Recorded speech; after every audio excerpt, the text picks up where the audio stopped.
오늘 함께 하실 성경은 갈라디아서 2장 20절 한 절입니다. 함께 읽겠습니다.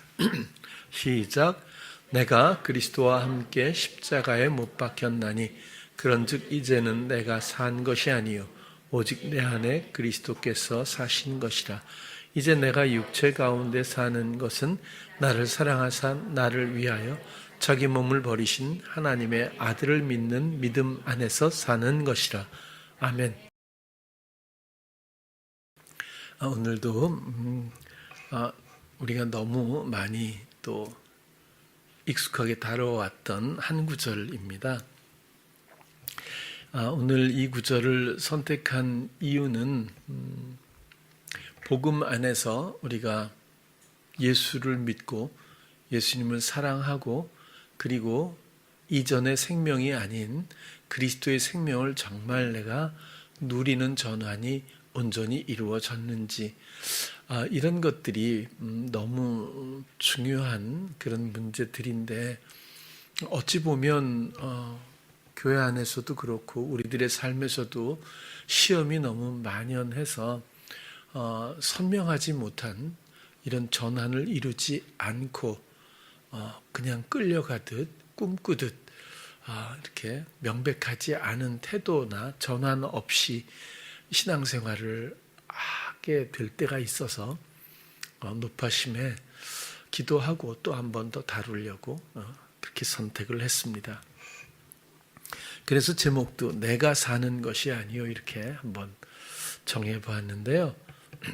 정말 아직도 내가 사는 건지 아니면 내가 사는 것이 아니고 내 안에 그리스도께서 사시는 것인지. 왜냐하면 그것이 구원이고 그것이 복음이고 그것이 생명이기 때문에 그렇습니다. 그리고 그리스도의 사심은 이미 영원한 생명이시고 생명의 본체이거든요. 그것에 접붙임된 우리의 순종과 믿음과 사랑으로 육신을 입고 있는 이 가운데에서조차 믿음으로 말미암아 그리스도의 의를 함께 나눌 수 있는 진정한 그분의 사심에 합일되는 생명을 우리가 누릴 수 있다고 하는 이 영광스러운 복음의 일들, 이 사랑의 일들에 우리의 관심사는 얼만큼이고 우리는 순간마다 과연 얼마나 적용하고 내 마음은 얼마나 돌이켜서 정말 나는 내가 사는 것이 아니라는 확신을 가질 수 있을까.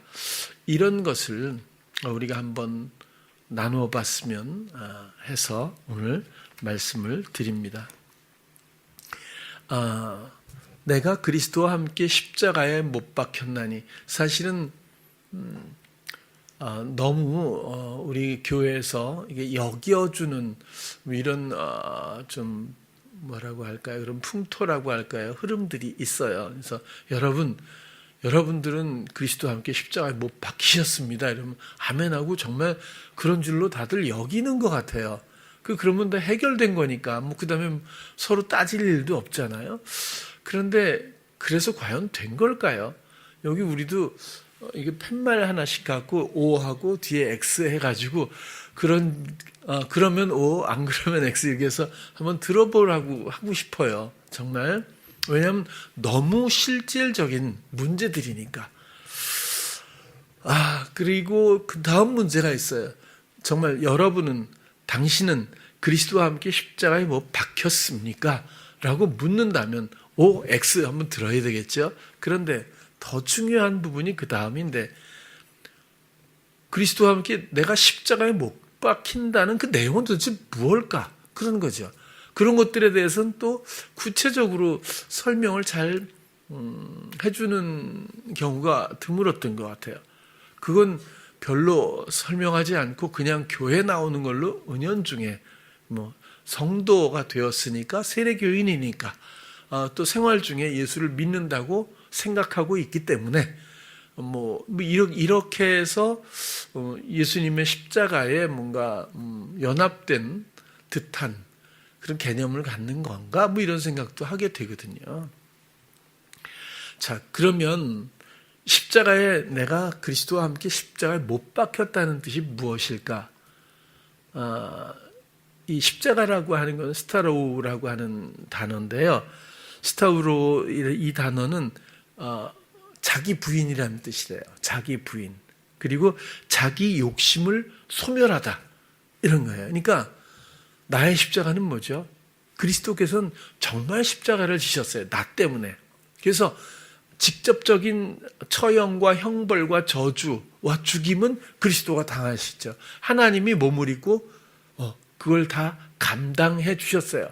우리한테 원하는 건 너도 똑같이 당해봐가 아니잖아요.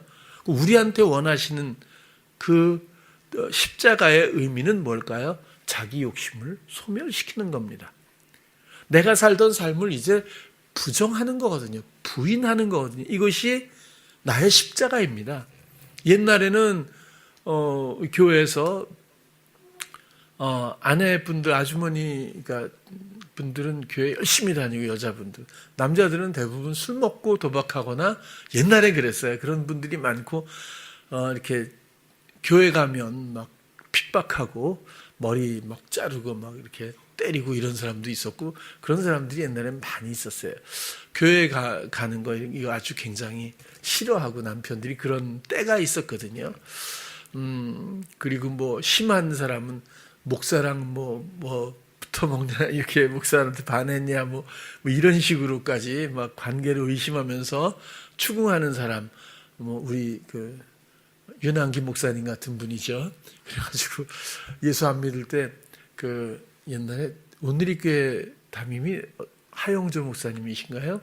그분이 연예인 교회 거기 북한산 그 터널 있는 데서 할 때 그 예배 도중에 막 부츠 신고 청카바 청바지 입고 가가지고 목사가 어떤 새끼냐고 나오라고 간증을 그렇게 하더라고요. 그래가지고 그 하 목사님이 이 밑으로 숨었다고까지 막 그런 얘기는 안 해도 되는데 아무튼 그렇게 막 흉폭하게 막 그랬다고 그래요. 근데 나중에 목사가 돼가지고 그분도 또 이렇게 신앙의 길을 가셨잖아요.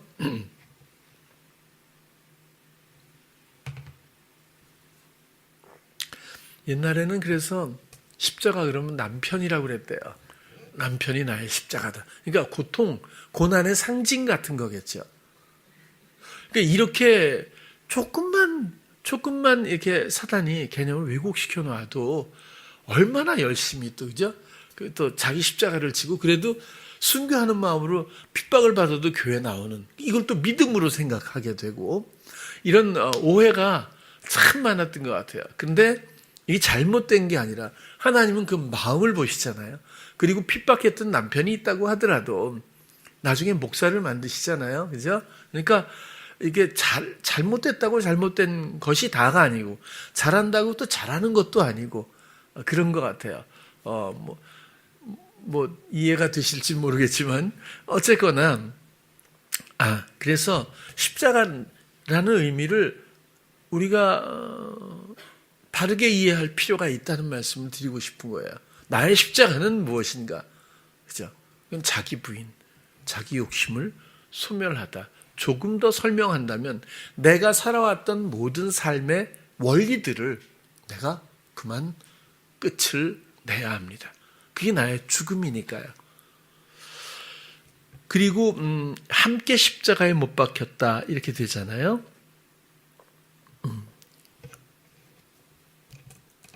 그리고 이제 오직 내 안에 그리스도께서 사신 것이다. 왜 내 안에 그리스도께서 사신 것이라고 이야기했을까요? 바깥이 아니라 내 안에서 그리스도께서 사신 것이라. 이거는 단순해 보이고 우리가 익숙한 표현이긴 한데 굉장히 중요한 원리가 또 아닐 수가 없어요. 왜냐하면 우리 사는 모든 모습은 내면의 감각으로부터 시작됩니다. 가치관도 그렇죠. 관점도 마찬가지고 개념도 그래요.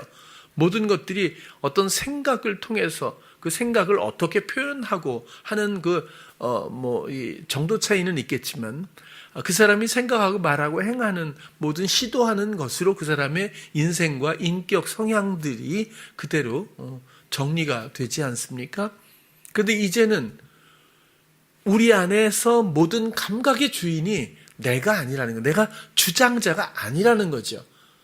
내 안에 계시면서 나의 마음을 주장하시고 내 안에 계시면서 내 생각을 또 주장하시고 인도하시고 또 나에게 지혜가 되시고 지식이 되시며 순간마다 나를 알게 하시고 인도하셔서 이젠 내 안의 감각 가운데 내 마음에 집을 삼으시고 모든 감각을 통해서 나를 이끌어 주시는 새로운 유형의 원리로서 그리스도가 존재하고 계시다고 하는, 살아계시다고 하는 이런 것 때문에 내 안에 있다고 표현한 것이 아닌가 싶어요. 내 안에 그리스도께서 그냥 계신 것이 아닙니다. 사는 거죠. 이전엔 내가 살았어요. 그래서 내가 산 것이 이제 그만두고, 아니요. 내 바깥이 아니라 내 안에서 예수 그리스도께서 사신 것이라. 그전엔 내가 생각하고 내가 말하고 내가 행했지만 이제부터는 그리스도께서 생각 주시고 그 뜻대로 내가 순종으로 함께하며 그런 것들을 이뤄가고 뜻을 이뤄가며 그분의 의가 나타나고, 그렇죠? 그렇게 그분의 사심이 나와 연합되어 이제 그분의 사심, 그 생명의 합한 자로서 접붙임된 그런 유형의 새로운 영적인 존재감을 우리는 갖게 되는, 결국 내가 사는 것을 포기하고 나의 욕심을 소멸하고 내가 사는 것을 부인하고 그리스도를 믿고 순종으로 따를 때에 복음이 성립되고 그리고 또 생명이 우리에게 주어지고 이제 충분히 이해하시리라고 봐요. 그럼에도 불구하고 내가 이런 육체 가운데에서 아직도 시험은 난무하고 아직도 성향이 죽지 않아서 나를 호시탐탐 토한 것으로, 더러운 것으로 자꾸 끌고 가려고 하는 이런 가운데 있지만 내가 이제 사는 것은 나를 사랑해서 자기 몸을 버리신, 내어주어 버린 하나님의 아들을 믿는 믿음 안에서 사는 것이라. 여기서도 믿습니까? 이렇게 끝나면 보통 그렇게 가볍게 이렇게 많이 다루었던 기억이 나요, 교회에서. 근데 이 믿음도 마찬가지거든요. 참 어찌 보면 생활 방편적으로 기독교가 우리나라에서 개념적으로 자리 잡히게 된 것은 좀 안타까운 면도 있긴 해요. 처음부터 영적이고 나의 죽음을 알려주고 그리스도의 사심의 영화로움에 연합될 수 있도록 좀 그냥 속 시원히 알려줬으면 좋았을 텐데, 힘든 사람들이 교회에 모이고 또 기도하면서 자신의 형편을 이야기하고 그런 것들이 해소되고 라는 걸 통해서 주님을 만나고 주님을 사랑하고 믿음으로 나아가 나를 버려야 할 텐데 그냥 문제 해결에서 맴도는 오랫동안 정체되었던 시기가 있지 않았을까, 그런 생각도 해보게 돼요.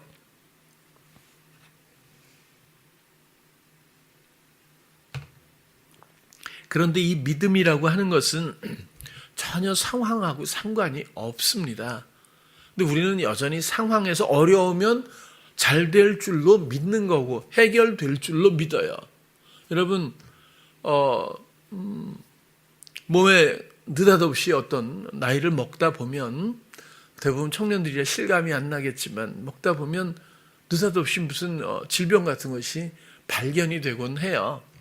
물론 심각하지 않았으면 좋겠지만 그건 어쩔 수 없는 것 같아요. 소천하기 전에 건강하게 사시다가 가시는 분들도 간혹 있지만 요즘에는 세상이 그렇게 놔두질 않는 것 같아요. 먹거리서부터 시작해서 모든 환경이나 스트레스라든지 이런 모든 것들이 몸에 질병을 불러오는 게 아닌가 싶은데,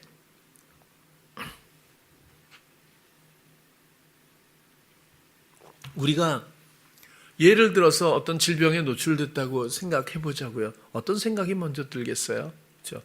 그러면 대부분 상담을 해도 기도하자고 그럴 거예요. 기도하자고, 또 기도하라고. 뭘 위해서 기도하죠? 질병이 낫는 것이 주제가 돼 있어요. 이렇게 흘러가기 때문에 언제든지 꼭 무의미한 건 아닙니다만은 우리가 구해야 될 어떤 본체가 바뀌어 있는 느낌이 드는 거예요. 그게 아니라 주님께 물어야 되겠죠. 우연은 없어요.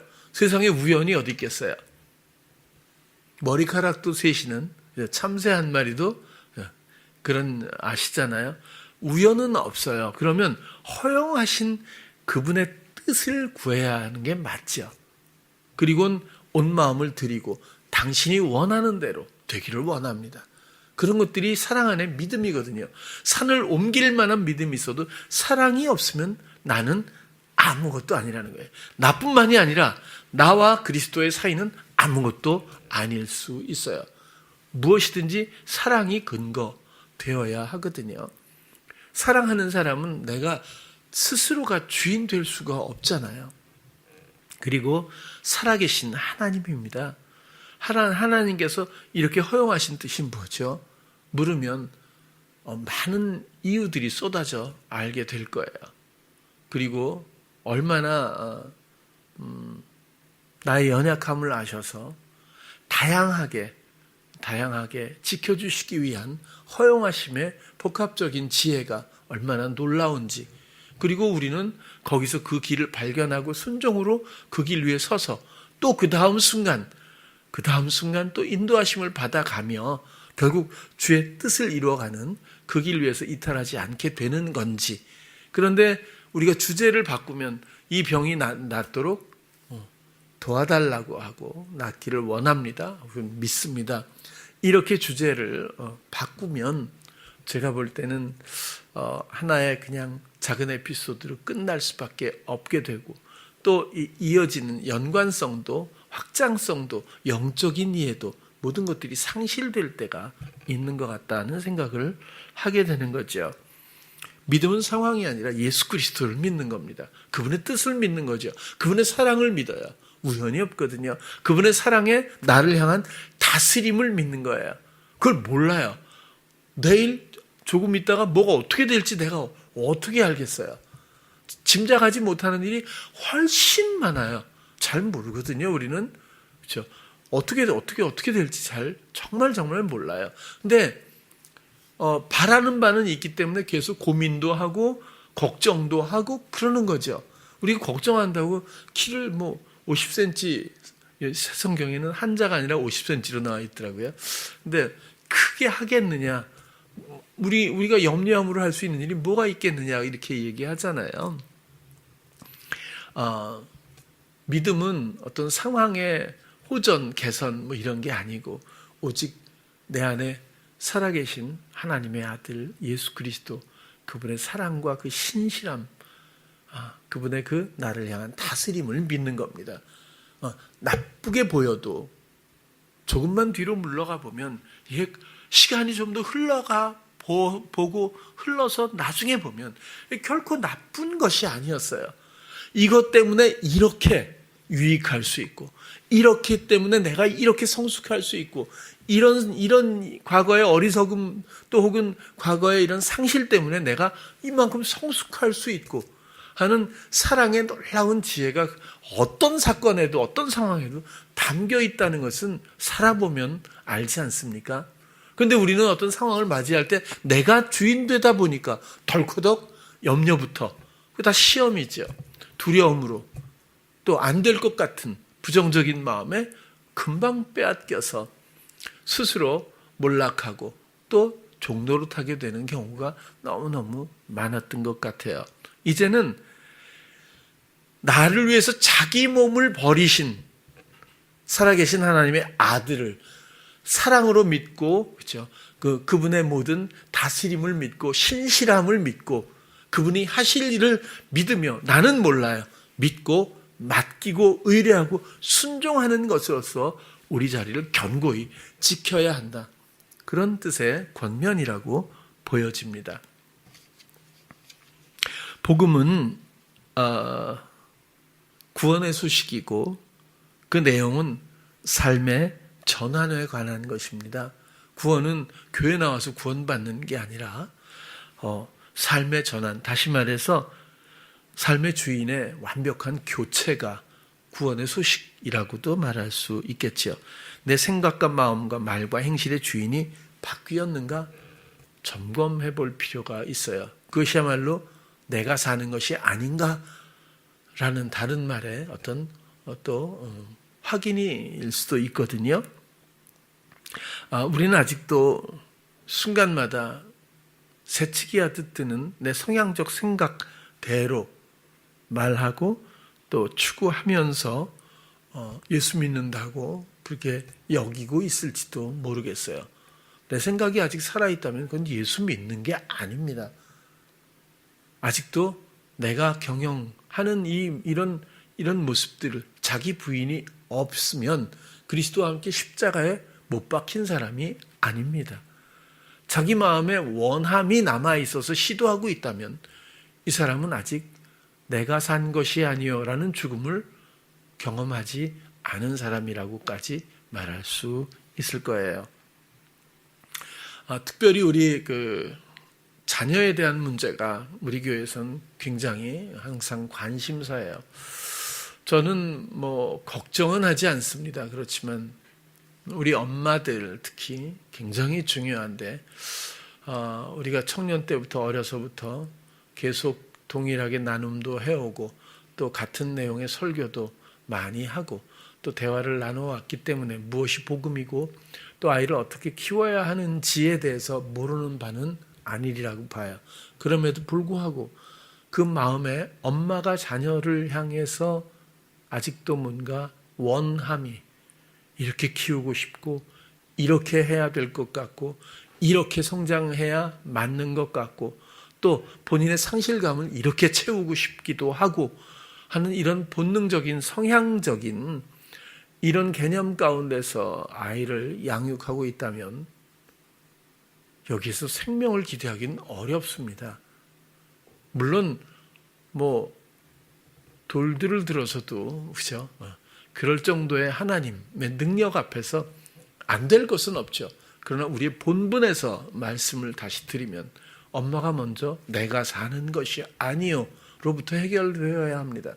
그리스도와 함께 십자가에 못 박힌 그 엄마가 오직 주님이 하실 일을 기대하며 아이에 대한 헛된 기대를 그렇게 시도하지 말고 정말 주님의 지혜를 말해주고 주님의 마음과 또 주님의 생각 가운데서 진정한 친구의 역할을 해줄 수 있고 어린아이의 생각이 허망할 때도 있지만 그 생각이 어떻게 주님의 지혜로 성숙하게 성장할 수 있는지에 대한 그런 소망 가운데에서 역할을 감당해 줄 수 있다면 그렇다면 주님의 사람으로 회방받지 않고 거의 건강하게 성장하고 주의 뜻을 흔들리지 않고 가끔 흔들릴 때도 있긴 하겠지만 정말 무난하게 아름답게 귀하게 이루어드릴 수 있는 그런 생명을 전하고 또 생명을 증거할 수 있는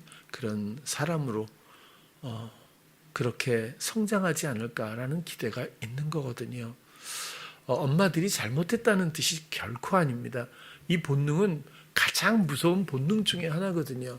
그것이 왜 하나님이 모르시겠어요? 그럼에도 불구하고 우리가 놓쳐서는 또 양보해서는 안 되는 문제이기 때문에 또 높아심에 그런 말씀을 드려요.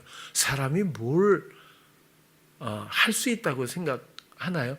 분명히 부모님은 자녀를 이렇게 키우고 싶었을 거예요.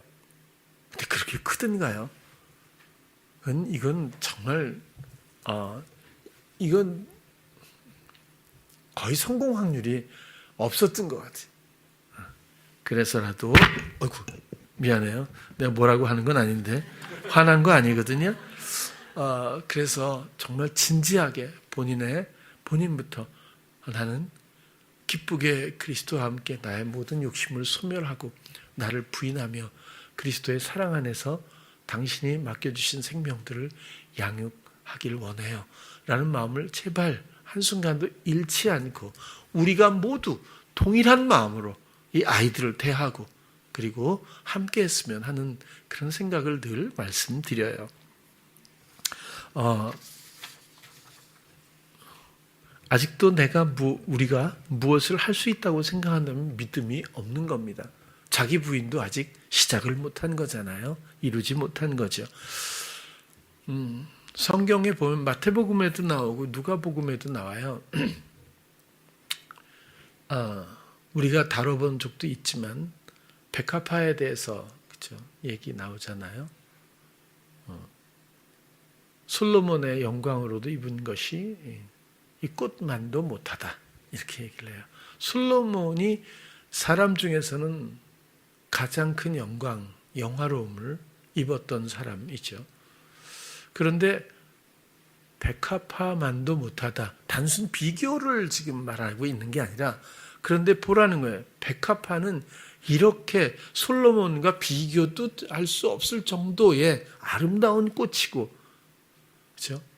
그런데 수고도 안 하고 길쌈도 안 하지 않니? 백합화가 스스로 노력으로 이렇게 아름다워지는 거 아니라는 얘기죠. 또 길쌈은 방직이거든요. 조직, 이렇게 옷감을 짜는 거거든요. 그러니까 그 백합화의 아름다운 꽃잎을 어떻게 이렇게 스스로 만들어서 이렇게 아름다운 거 아니지 않냐? 본인의 노력, 본인의 수고가 전혀 없다는 거예요. 누가 이렇게 만들었어요? 하나님이죠. 이건 아주 명백한 진리 아닙니까? 우리가 뭘 하죠? 영화로워지려고, 높아지려고, 아름다워지려고, 유능해지려고, 이루어보려고, 이런 것들이 욕심 아닙니까? 사실 하나님 앞에서 부끄럽고 초라하고 무의미한 욕심에 불과하거든요.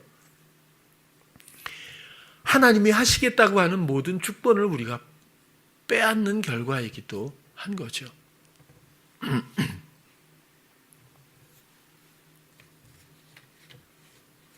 그렇다면 어떻게 우리 스스로의 내가 사는 것이 아니라고 하는 자기 부인, 자기 죽음과 또 그리스도의 생명을 누릴 수가 있을까? 이것은 원리적으로 접근을 해야 된다고 봅니다. 이것은 오직 우리 안에 계신 예수 그리스도로 많이 말미암는 거예요. 그렇죠? 다른 방법이 없습니다.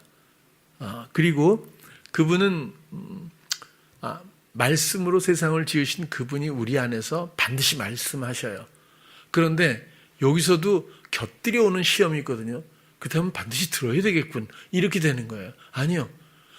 그래서 제가 누차 설명드렸어요. 사랑 안에선 듣지 않아도 들리는 게 있어요. 뭐더러 듣죠? 상대방의 의중을 이해받기 위해서 듣는 거예요. 그리고 더 중요한 것은 그 말씀이 단순한 소리로서 의사전달을 기능만이 아니라 그 존재이자 능력입니다. 말씀대로 되는 거거든요.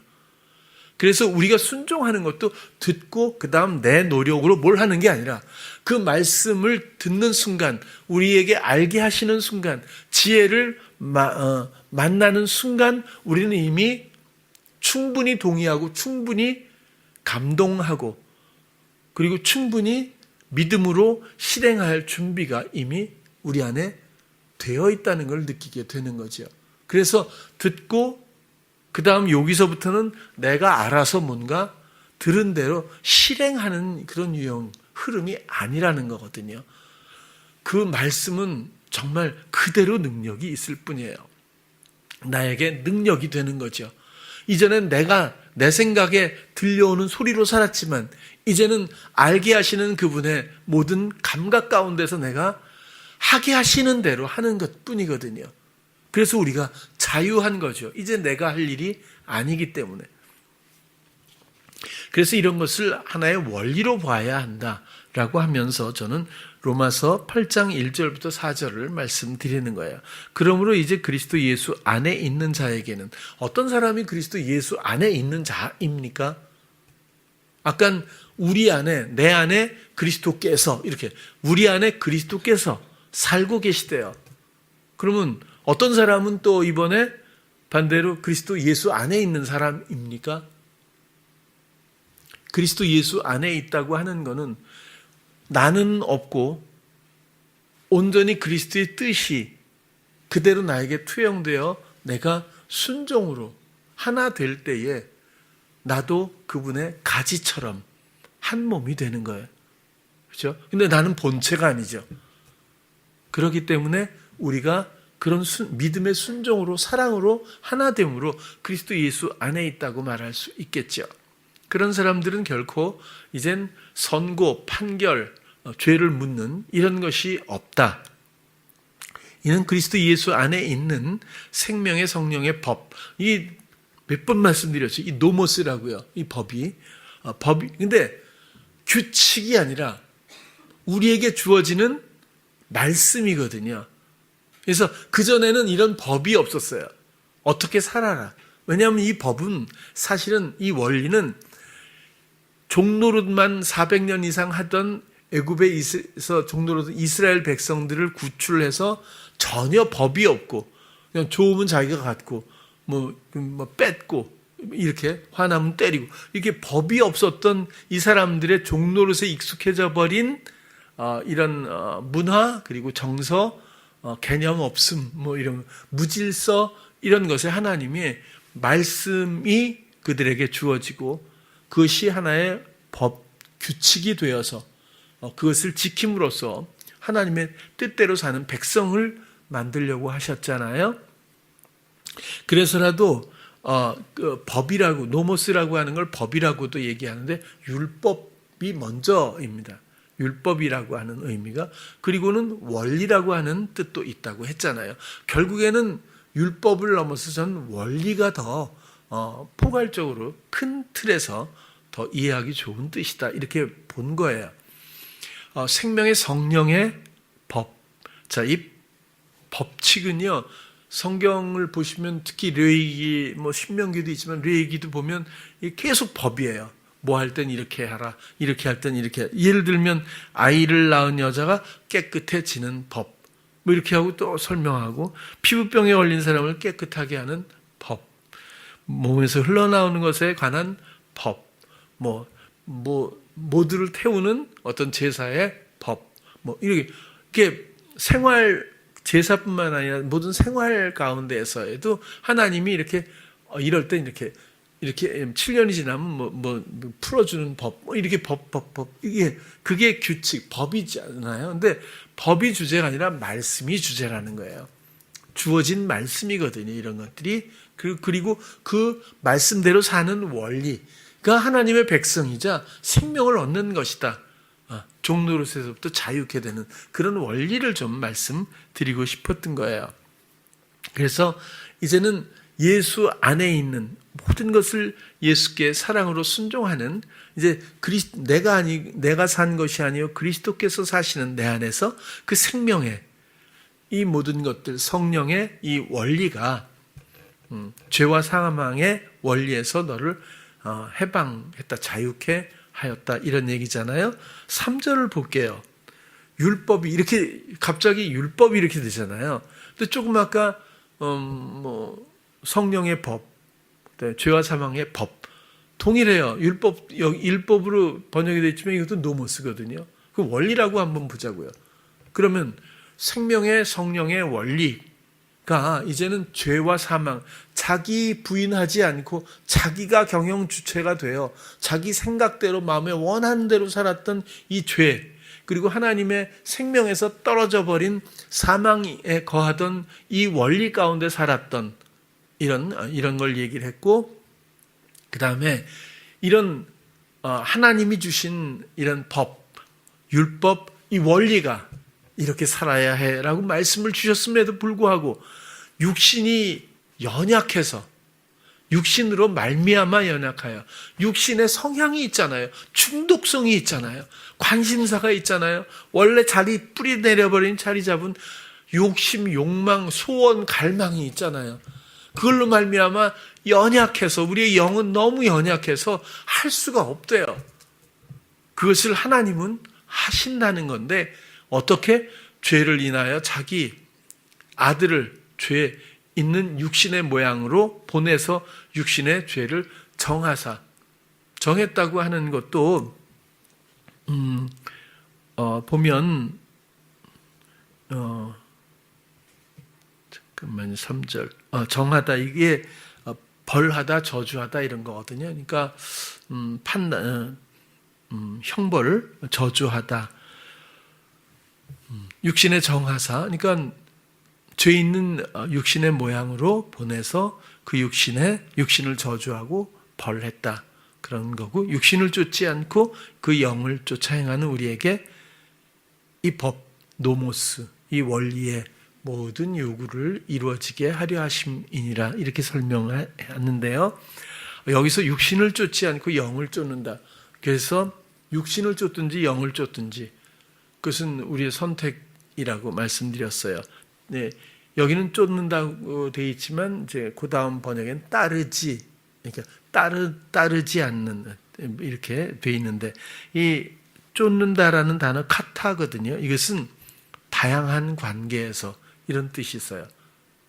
그러니까 육신의 여러 가지 이전에 살았던 그 원리, 또 우리 안에 이 욕심, 또 뭐 갈망, 또 나의 경영 의지, 뭐 주장하고 싶은 이런 것들에 대한 이 다양한 관계, 사단이 또 내 부추김, 이런 다양한 관계의 원리에서 그런 거겠죠. 그 다음에 또 영을 쫓아 성령과의 다양한 관계에서 행하는 우리에게 이 율법의 요구, 노모스, 말씀의 요구가 이루어지게 하려 하심이니라.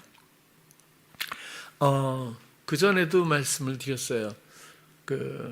참 텔레비전을 보면 성서학당이나 이런 이렇게 성경을 가르쳐주는 좋은 프로그램들이 있는데 간혹 질문이 뭐 자유의지 이런 걸 많이 다루더라고요.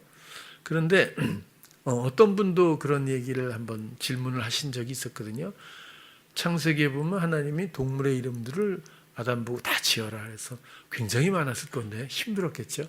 아무튼 그걸 지을 때 하나님이 지명을 해서 알려준 대로 선포한 게 아니라 아담의 자유의지로 모든 것들을 그렇게 지어가지 않았냐. 사람에게 자유의지를 주시지 않았느냐 해서 그럼 우리가 할 수 있는 영역이 뭔가 있다는 것 아니냐 이런 얘기로 이제 전개가 이론이 되는 거잖아요. 그런데 중요한 게 있어요. 자유의지가 주제가 아니거든요. 창세기에서 그렇게 자유의지, 이걸 누가 이런 단어를 썼는지 모르겠어요. 처음. 근데 그렇게 해서 동물의 이름들을 각 지었다고 치자고요. 이것은 자유의지로 아담이 스스로 한 일까지만 조명을 하기 때문에 문제인 거예요. 왜냐하면 이것은 하나님의 사랑 안에서 하나님이 하라고 하셔서 너 해, 난 모르겠다, 바쁠 거야 이게 아니라 하나님이 함께 하시지 않았을까요? 하나님께 돌보심과 다스림과 사랑이 살아있는 영역 안에서 그는 하나님이 말씀 따라 한 거예요. 근데 우리가 요즘에 얘기하는 세상사에서 자유의지는 하나님도 없고 예수에 대한 믿음도 없고 자기 경영의지와 자기 욕심은 충만한 가운데서 내가 주인 되려고 하는데 자유의지를 얘기를 해버리면 이건 너무 다른 얘기거든요. 이거 하나님이 주신 거야 라고 말한다면 오해가 될 수 있잖아요. 그런 것처럼 내가 주인됨에 청산 없이 행해지는 자기 주장, 이것이 오히려 본질이 아닐까 싶어요. 나 홀로 내 생각대로, 이거 굉장히 위험하잖아요. 오늘도 오늘 또 본문으로 가도요. 굉장히 중요한 내용을 함축적으로 또 이렇게 설명을 해 주었는데 이렇게 갈라디아서 2장 20절이 복음 안에서 굉장히 중요한 내용을 담고 있는 것 같아요. 무엇보다 이제는 무엇보다 그리스도와 함께 십자가에 못 박혔다. 이 대목에서 내 마음을, 내 삶을 보고 나는 나의 욕심, 갈망, 소원, 내가 원하는 것, 그것이 내 자녀에 대한 장래, 미래의 것이라고 하더라도 내가 이런 모든 동력들을 과연 소멸시켰는가? 이것이 하나님 앞에 어찌 보면 우리의 유일한 자격일 수도 있거든요. 또 순간마다 부추기는 어떤 생각에 의해서 내가 옳다고 생각되는 걸 말하고 행하는 자기 경영에 빠진 이 자기를 부인했는가? 하고 있는가? 이런 것들을 우리가 살펴보지 않고 예수 믿는다고 할 수 있을까 하는 말씀을 드리고 싶은 거고요. 또 그렇게 못 바뀌었기 때문에 그런즉 이제는 내가 산 것이 아니요, 복음은 생명에 대한 거거든요. 내가 산 것이 남아있는 것은 진정한 생명이 아닙니다. 한시적으로 그저 새 생명으로 건너가기 전에, 마치 청년들은 모를 거예요. 그렇지만 몇 번 얘기해서 알아들을지 모르겠어요. 옛날에는 수도가 없었어요. 펌프가 있었지. 그래서 펌프질을 하면 지에 이게 파이프를 땅 깊이 묻고 물 내려가는데 이렇게 있어서 위에서 펌프를 이렇게 한 피스톤처럼 이렇게 해서 압력으로 물을 빨아 올리거든요. 근데 가뭄이 되면 이렇게 칙 소리가 나면서 물이 또 축 가라앉아 버려요. 그래서 물이 없어. 그러면 물 한 바가지를 갖다가 딱 넣고 그 다음에 막 열심히 하면 그 다음에 물이 올라와요. 그러다가 또 안 하면 또 칙 하면서 또 이렇게 물이 쭉 빠져내려가요. 우리 허용하신 육신의 이 생명의 모형은 물 한 바가지 같은 생각이에요. 이걸 어디다 투자하실래요?